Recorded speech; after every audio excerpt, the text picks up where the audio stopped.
Hi there, I am your host, Kulula Mutua, and this is Property Market Moves.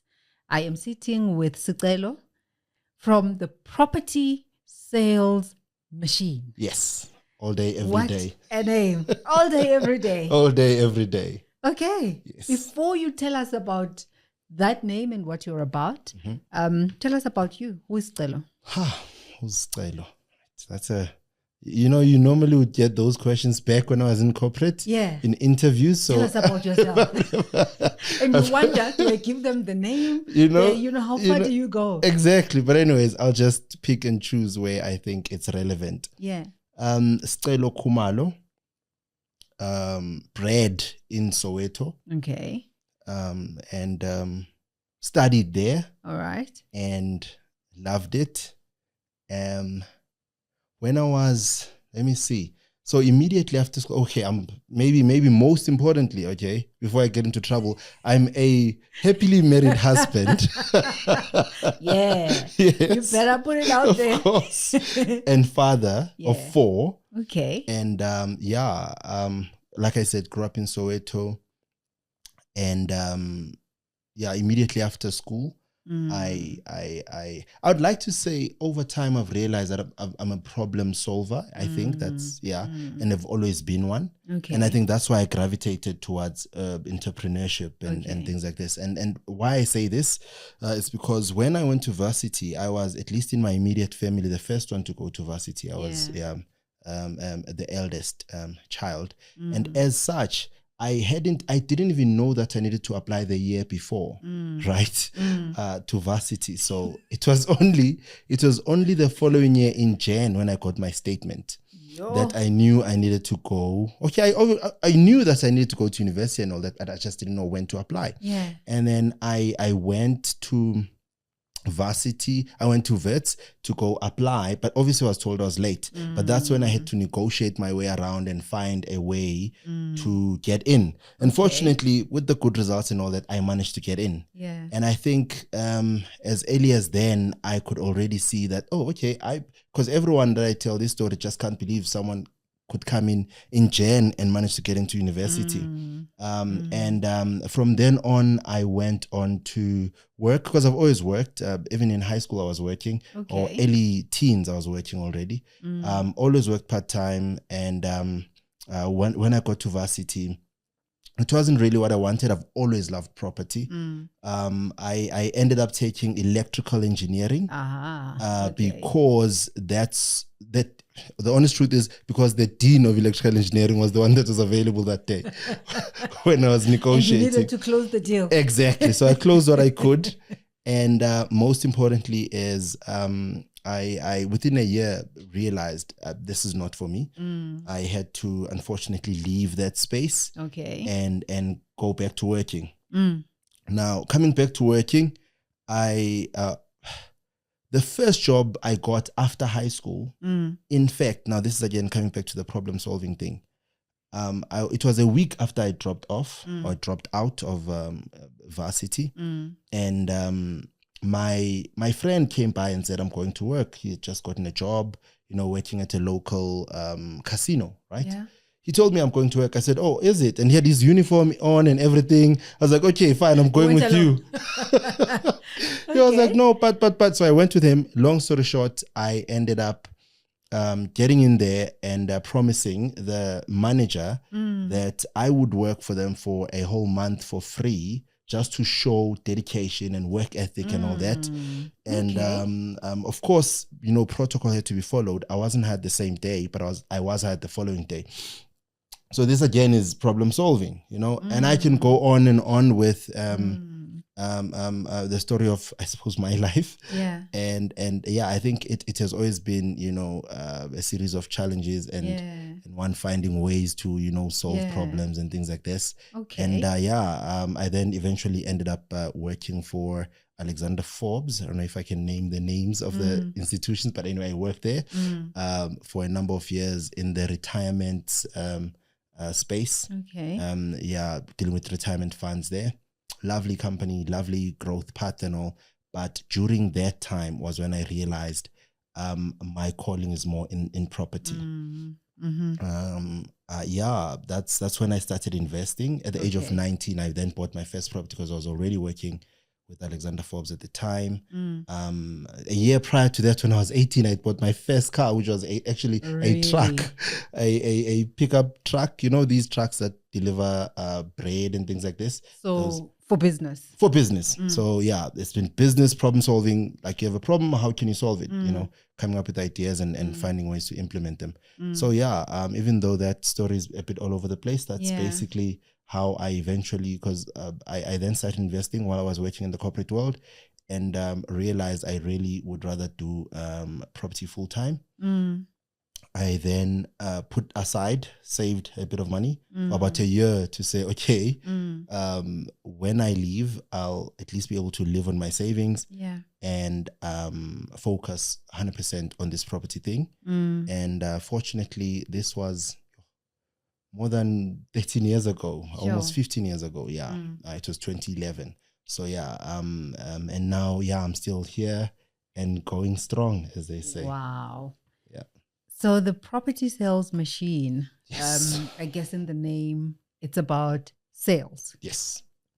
How is that space for Black,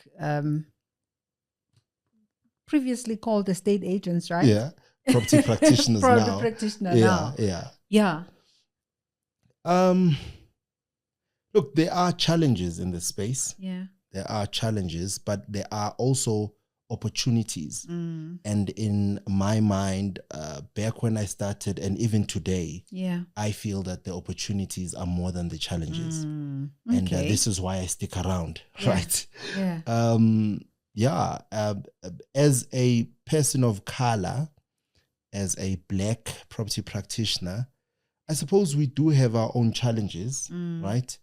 Some of them are unique to being someone that is Black, but some of them are just industry related matters. And in fact, I would go as far as saying the large majority of the challenges are, across the board. They're not about color. They're not racially, as influenced. But of course, there are some that it's more not even about race, but more about, I suppose, the previously disadvantaged circumstance that some people find themselves in, irrespective of race. Yeah. Okay. And where do you focus predominantly in terms of your listings? Look, we started focusing in Soweto. Yeah. But now we are pretty much all over Gauteng, let me say. Okay. And a little bit more than Gauteng, we cover other provinces. Our footprint has been, exponentially growing of late. And we even have listings in Dubai. So yeah. So really, we are, aggressively growing the company. Okay. How big is your team? Almost 50 now. Agents spread out all over. Built over how long? But 5 years. 5 years? Yeah. Oh, wow. Yeah. So how has the property sales game or industry evolved in recent years? There has been some changes, I suppose, as far as the marketing side of things is concerned. Yeah. Where even though personal branding has always been a thing, if you think about it, there's always been that area agent that will post themselves on a billboard or, on bus benches and things like this. There's always been that. Yeah. But now it has, gravitated extremely towards social media. Okay. To have a strong brand in social media does help. Yeah. Of course, this is not just the individual, so it's both the company and the individual having a strong personal brand. I think that helps exponentially. And what else would I say has changed? Of course, the digitization of just about everything. We used to have ads out in the newspapers. Now you hardly will see an ad on there. People would rather see them on the major platforms that are internet based. So technologically, there's been a big move towards that. And of course, the learning requirements have now gone have gotten quite extensive, especially with the introduction of the new PPRA. Yeah.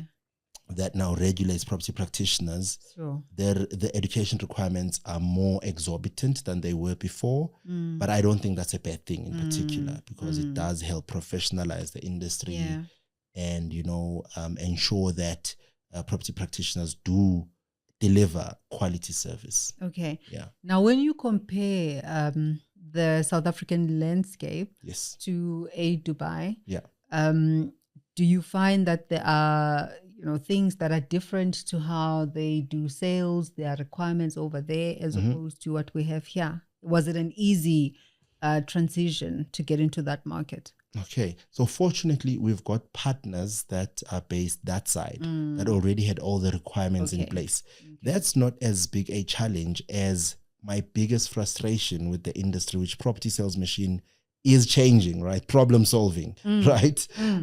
Which is, it can't be the case that 30 years ago, it used to take about 3 to 4 months for a transaction to be registered. Yeah. And to date, it still takes pretty much the same time, irrespective of all the technological advancements that have now been, put into place. So the deeds office, the rates, getting the rates in place, getting all the stakeholders to do what they're supposed to do. It still takes about 3 months. If it's a later state, then it will take 6 months and sometimes even longer. Sure. In my mind, that shouldn't be the case. And this is why I was saying that a lot of the challenges are not even racial or whatever. It's industry-based challenges. And this is what we are looking to solve. I'm a firm believer in that saying or principle to say, be the change you wish to see.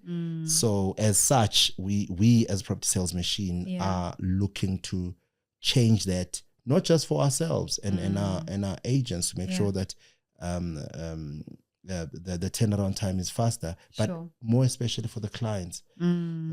So as such, it is critical to improve that, which is a big difference between Dubai and South Africa, just to wrap it up nicely. There. It's much quicker. It takes weeks, where here it takes months. Yeah. For home buyers, someone who is looking to buy a home for the first time, what advice would you give them? Sometimes you're sitting and you're thinking, I want to get out of this rental space. I want to get my own home. What advice would you give them? What are some of the struggles or challenges that they meet up with that they did not account for ahead of getting into, looking for a property? Okay. I would say, if you haven't really started looking and are just maybe casually thinking about it, it might be useful to start putting aside, some funds. Okay. There are transfer costs to be covered. Yeah. And there are moving costs. And, just after you move in, you might need to buy this or that in the property. So it helps to be prepared in that way. However, I think the biggest challenge, sadly, with especially first-time home buyers is not even that they don't qualify, because a lot of the finance institutions will offer transfer costs in addition to the purchase price to especially first-time buyers. Yeah. But a lot of them just don't have a good credit score. And it's usually not even with the biggest things. It's, some people have been blacklisted for a TV license. So I would say... they blacklist for TV license? Yes, actually. We've seen it happen. It's small things that a lot of the times people could have taken care of, but people think, you know what, it's that 500 rands that I'll get to it. It's not important. I could pay it multiple times without realizing that how the banks views it is... you're a bad payer. Yeah, a bad payer. And in fact, if you are struggling to pay the 500 rands... How can we give you 5,000? Exactly. How can we give you 500,000, So I would say... perhaps subscribing or getting in touch with a mortgage originator is a good idea. We do have our own mortgage origination business in Property Sales Machine called Property Finance Machine. Okay. Where we can help you. We can help pre-qualify a person for free. Okay. And just give you pointers to say, okay, we know you're not ready to purchase, Yeah. but maybe fix this, fix that. Okay. It's maybe a good idea. Obviously, you don't have to come to Property Finance Machine. There are many other mortgage originators out there that you can go to just to get yourself pre-qualified. Lastly, and I think most importantly, is there is sadly a lot of people that qualify to buy properties, but I think psychologically people just have this thing of saying, hey, property is a big thing. I must maybe first buy a car, or maybe I must first, get my life in order, get like a spouse or something before I get a property. There is sadly still that sort of mindset out there. Like you need to first graduate through certain phases before you buy property. But that shouldn't be the case. And I find that even the ones that do qualify just don't buy property because they think they first need to meet maybe I must first, I don't know, get my honors or something. Yeah. And that's unfortunate. That's a major one. And then lastly is, again, I mean, there's many creative ways in which people can get into the property space. I mean, there's many creative ways. I mean, for an example, a lot of people these days are freelancing and are self-employed and things like this. Yeah. And I've seen how many people struggle to, even the ones that are actively looking to get finance approved. But there are ways, if you can just get yourself informed. In fact, that's part of the reason why we opened Property Finance Machine, was because we saw a gap in the market to say the self-employed guys can actually get finance. They just don't know how. Because if you just do the conventional, okay, I'll just go to a bank and find out from the front desk, they'll tell you don't show us your payslip. If you don't have a payslip, there's no chance. Only to find that there are many institutions that do cater specifically for that market. And even the mainstream institutions do have products that specifically cater for that niche market. I mean, even government is chipping in with the first-time finance product that helps people that earn below a certain amount get at least a assistance for free in acquiring property for the first time. So the recent economic climate, yes, how has that shaped sales?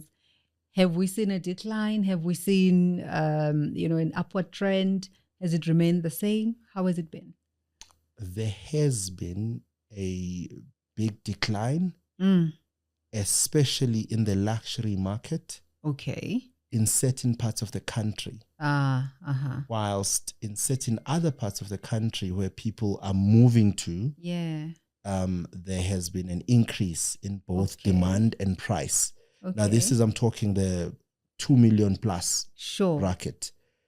Fortunately, in one of the major parts of our business, which is below the 1 million market, demand, remains very strong. That's because if you think about it, a lot of the people that are buying below the 1 million market buy because of need. It's like we need a home. We are maybe newlyweds or a single parent with a child or those types of situations where a person needs to buy. It's not maybe a second home or whatever. A lot of the times the below 1 million market is first-time buyers. So fortunately, because of that market has remained strong. In fact, I think in one of our major markets, like I was saying, Soweto, it had a certain very high records in terms of demand last year. Okay. So that is fortunate, I suppose. So it has been a mixed bag. Now, we are talking obviously just the residential space, not the commercial. Right? Okay. Yeah. All right. I mean, in prior years, there was always, this thing that when, Black people get to a certain stage, they leave, Kasi, and they move to the suburban areas. Are we still seeing that, or are we seeing actually the locations being attractive in their own right still? I think, again, mixed bag. There is, from a social perspective, a lot of demand for people wanting to stay in the townships, right? And I know I've seen plenty of people move from the suburbs, It's because they spend just about all their time in the townships anyways. They just go to their home in the northern suburbs to maybe sleep. Also, it's maybe because of the exorbitant rates compared to the rates and taxes you pay in the townships, and there's also levies if you stay in a security complex that can be obviously also quite exorbitant. So there has been, I suppose, due to the financial pressure, partly there has been a move towards people coming back to the townships. But of course, there are pockets within the townships themselves where there are certain areas that are more in demand than others. And another thing is, if there's one thing that I suppose has, practically speaking, been a strong negative for at least some of the townships, has been the load shedding and things like this, which has been a bit more than the suburban areas, or call it load reduction as they call it. But and that has been one force that has made people to think, maybe I should move. But even that is not all townships within call it a city like Soweto or Tembisa or whatever. Some are affected more than others, and people will normally obviously gravitate towards the ones where that is happening much lesser. There are new developments as well in the townships, and those I would like to believe are taking up a lot of the people that would have otherwise gone to the suburbs. A lot of people are moving to the new developments because a lot of the demographics are the same in terms of mindset, beliefs, and things like this, and habits in the new development areas as well. So all right. And the seller, what advice would you give them? I mean, if I want to put my property out into the market, what is important for me to pay attention to? Fair. I would say, as a seller, it's important to get yourself educated a little bit. Most good estate agents will, share what the markets are doing and show you even competitors, what people are doing in the market. That's the first thing, because I've seen sellers make the mistake of thinking that they can spend a lot of money in their property and have it be priced because they want to force the price up to a certain level. And that's a mistake. I think rather look at what's in the market now. Look at more especially the people that have priced their properties lower in that same area. Because a lot of sellers make the mistake of saying, I'm doing my research, and they say, I've got a 3-bedroom house in this area, in this complex, and hey, look, my neighbor's selling for 3 million. That means, mine has got like 4 bedrooms. That means I need to sell for 3.5 million. Without looking at the other neighbor in the same complex that's selling the same unit for 1.5. One would always want to compare themselves with the one that is with the best priced unit, forgetting that that's really just the asking price. It's not necessarily the selling price. And furthermore, they also make the mistake of not looking at how long that property has been sitting on the market. Like, yes, it's priced, it's advertised for 3 million, but how long has it been sitting? Is it selling? So that at least then you can manage your expectations as a seller. And know, okay, I'll be competing against, my real competition is the 1.5 guy, not the 3 million guy. Because if I'm a buyer, I'm probably going to want to get the best value for money.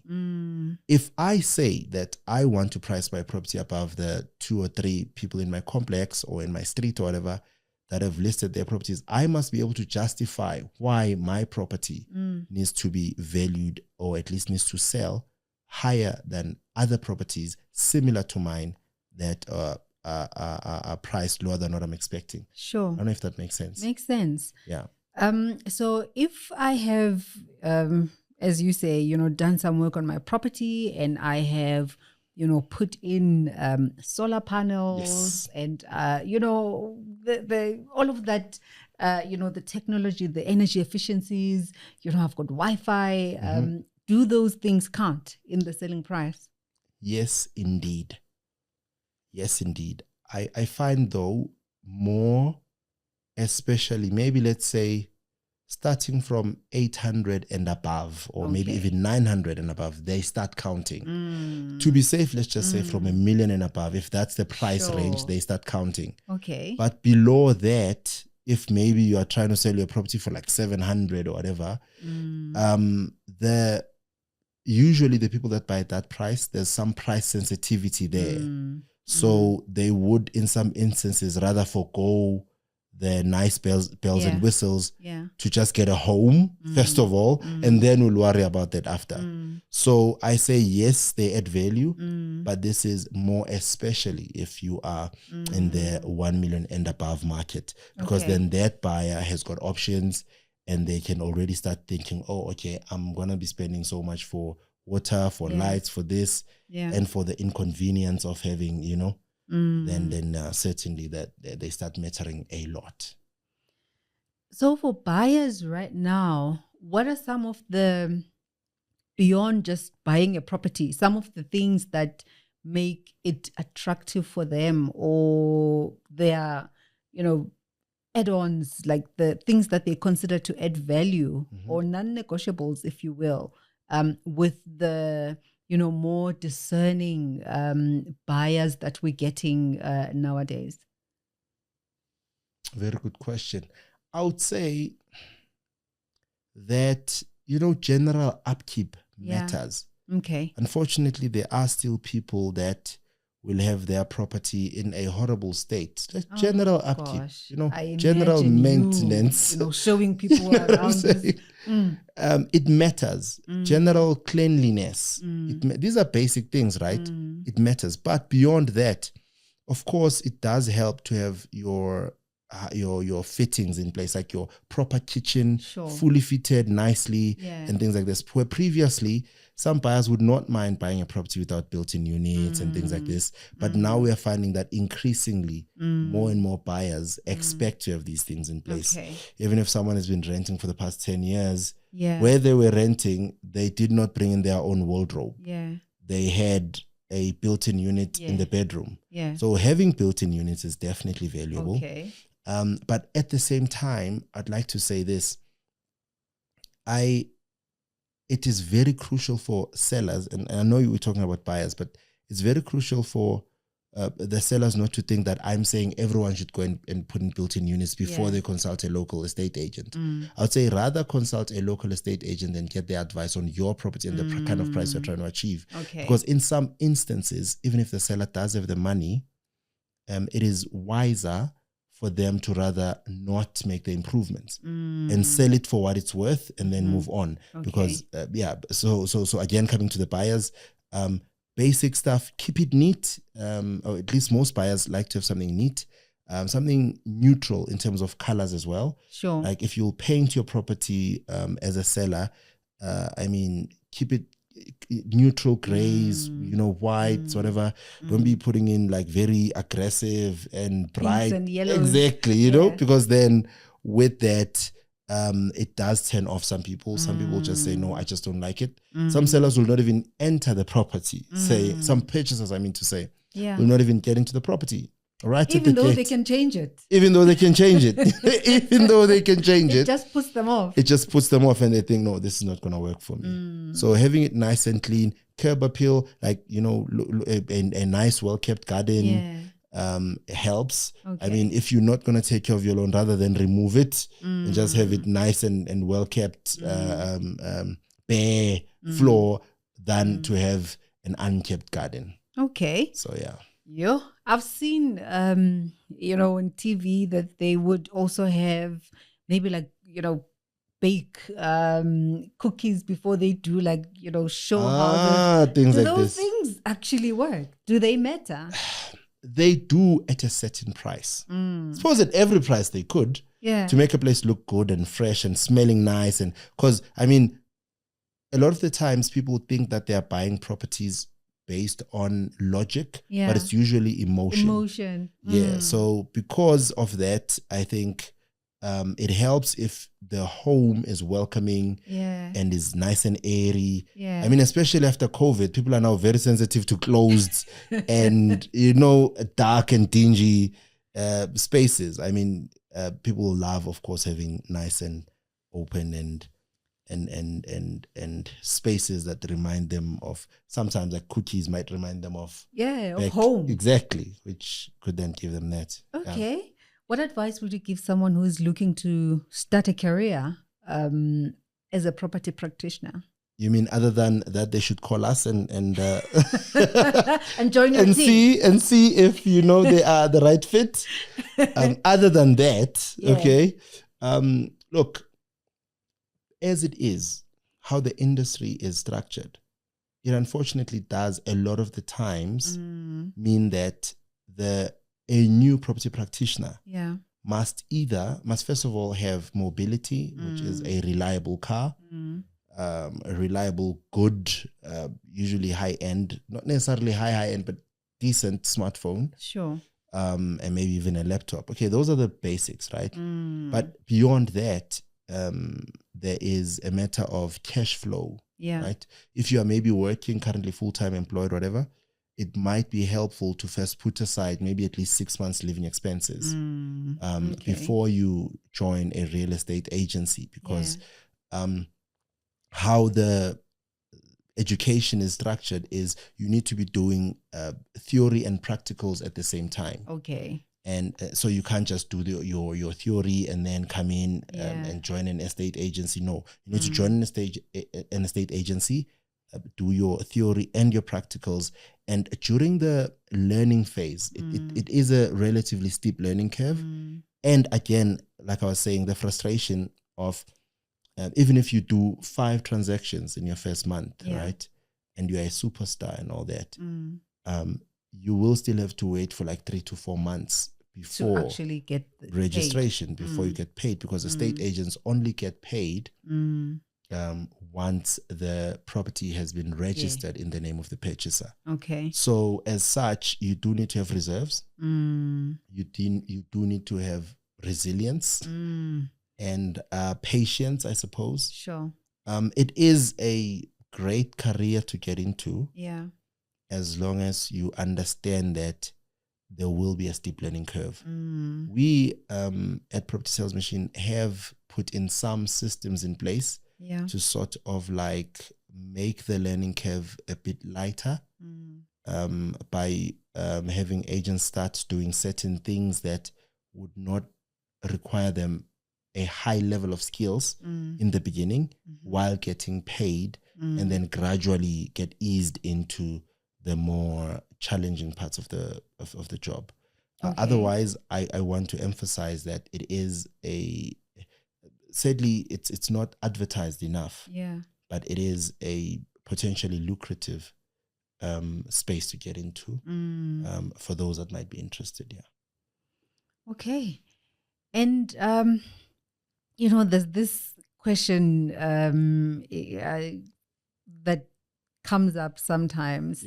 Is it better to buy or sell? What is your take? To buy or sell, buy or rent? To buy or rent. Okay, I actually spent some time thinking a lot about that question years ago, right?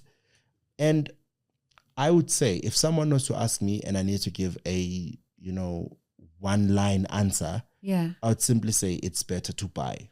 Okay. However, there is a more nuanced element to that. The reason why I'm saying it's better to buy is because now if you will rather choose to rent instead of buy, you must then be able to do this, I think. If you know, okay, let's have it look at it this way. Obviously, at least historically, if you give it a long enough time, property does tend to go up in price, right? So that if you buy, you get to benefit from the increase in price over time. And of course, eventually you will stop. You will finish your mortgage loan. You'll finish your mortgage repayments, and you won't have to pay anymore. So that's another advantage, right?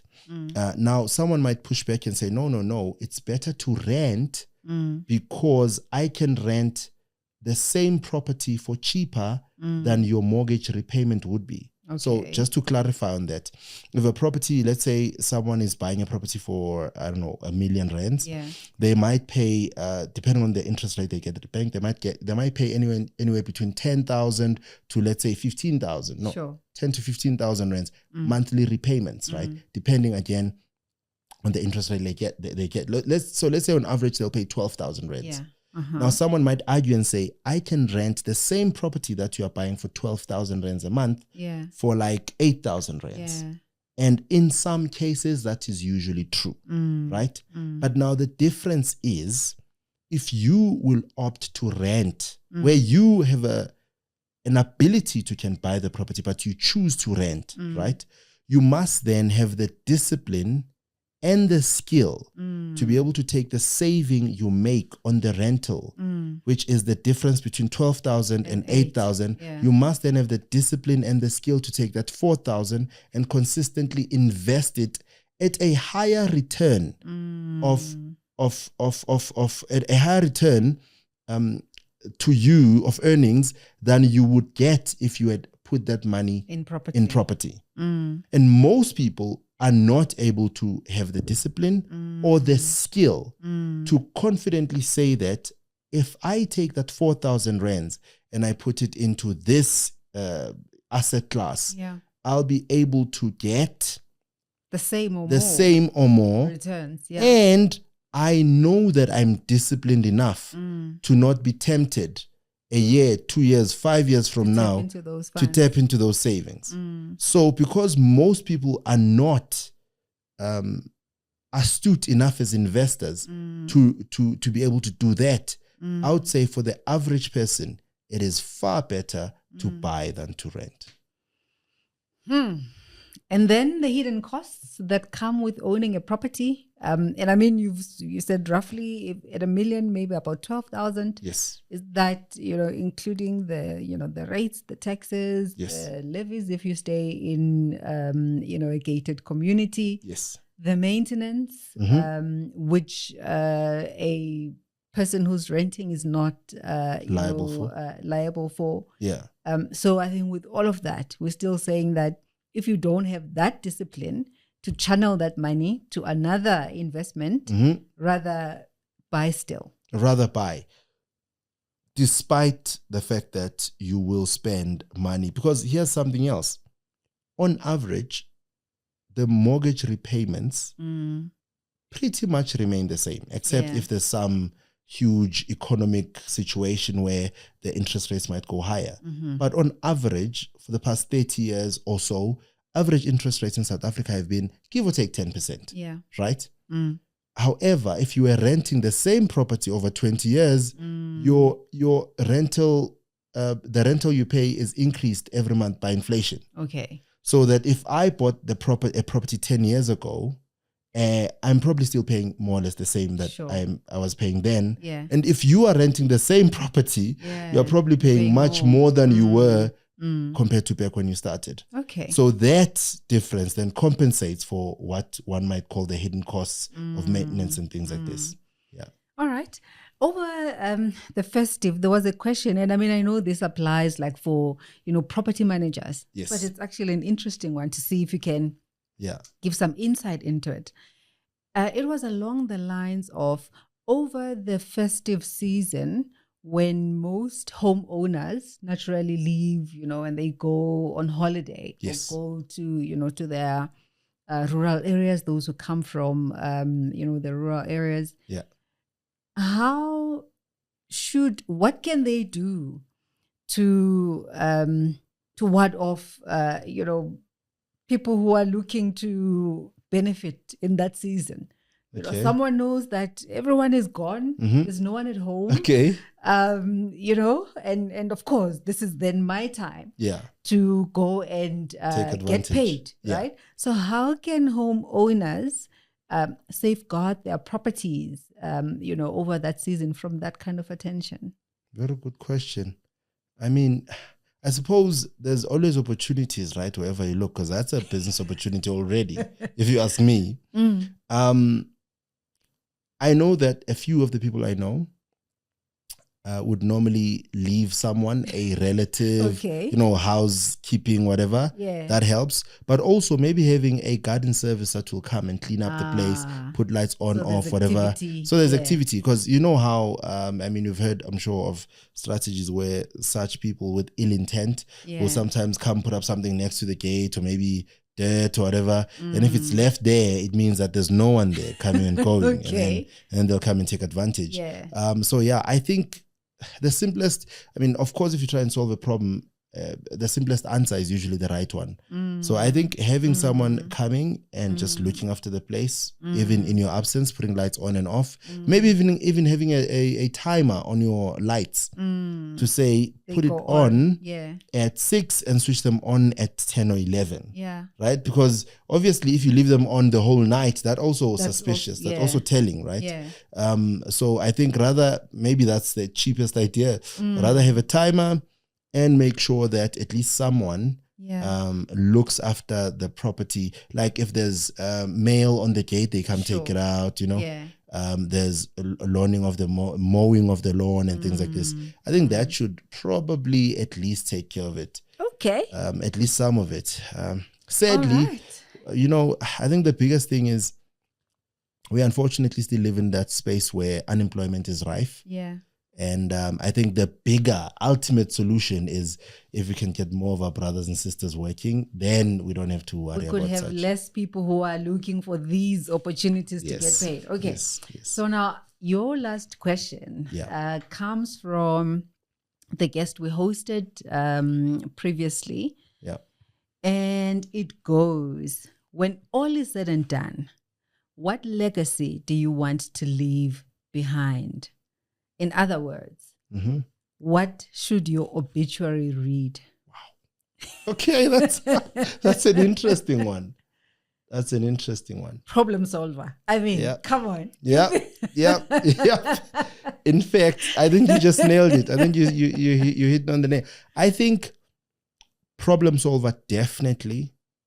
Someone that looked and found problems, not just financial problems, but social problems, economic problems, and solved them for the benefit of everyone, for the benefit of South Africa, for the benefit of Africa. Yeah.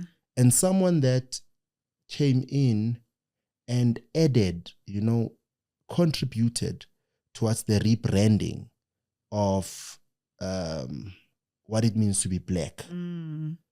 Where that sadly in the recent past in Africa, being African has unfortunately been associated with not the most positive attributes. So to be someone that would have contributed towards rebranding what it means to be African, so that all Africans coming after us have it be obvious and a norm for excellence and greatness and reliability and all the positive attributes you can think of, for that to be associated with them. If I can move that needle a little bit in that direction, I think I would have done my time. Oh, love that. Yeah. Well, I am hoping that you stayed with this conversation to this point, because if you did, I am sure you learned quite a bit. You were inspired and motivated, along and learned, quite a number of lessons to guide you along your journey. Thank you, Sicelo. Thank you. Thank you for having me.